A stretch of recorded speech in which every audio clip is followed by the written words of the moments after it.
Aggressione avvolta nel mistero da un autista CTV di 52 anni di Noale, picchiato e aggredito dal branco di 10 ragazzine di età al momento indefinita durante il turno di servizio, domenica alle 4:40 del mattino, quando, partito da Noale direzione Venezia, arrivato a Mirano dopo il pestaggio, visto che il branco aveva sfondato e divelto la protezione che lo isolava dai passeggeri, si è trovato costretto, suo malgrado, ad interrompere la corsa all'arrivo delle volanti della polizia, allertate dallo stesso autista, per ricorrere alle cure dei sanitari del pronto soccorso di Mirano. La preoccupazione, lo sdegno e la solidarietà all'autista dal direttore generale dell'azienda veneziana di trasporto pubblico. L'abbiamo sentito a 8 giorni di prognosi, un occhio gonfio, diciamo che poteva andare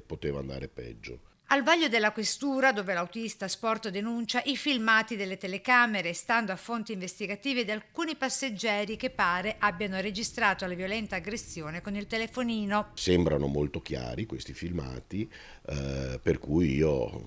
mi auguro veramente che le forze dell'ordine questa volta, avendo anche ben chiare le facce di questi ragazzi, risalgano a loro e cerchino di comminare la giusta punizione. All'arrivo della polizia domenica all'alba, dopo la violenta aggressione, tutti e 10 del branco sono riusciti a scappare nel fuggi-fuggi generale, sembra, trovando anche un passaggio da alcuni automobilisti che si trovavano proprio nei paraggi del bus. Episodio tra stranezza e coincidenza in corso di verifica dagli inquirenti, mentre nel frattempo la CTV sta pensando a come tutelare maggiormente i suoi dipendenti, in questo caso gli autisti. Io per primo sono molto preoccupato della sicurezza dei nostri dipendenti, però ce la metteremo tutta e ce la mettiamo tutta, soprattutto quando ordiniamo gli autobus nuovi, li ordiniamo e li stiamo ordinando con dei rinforzi sempre maggiori per proteggere appunto gli autisti.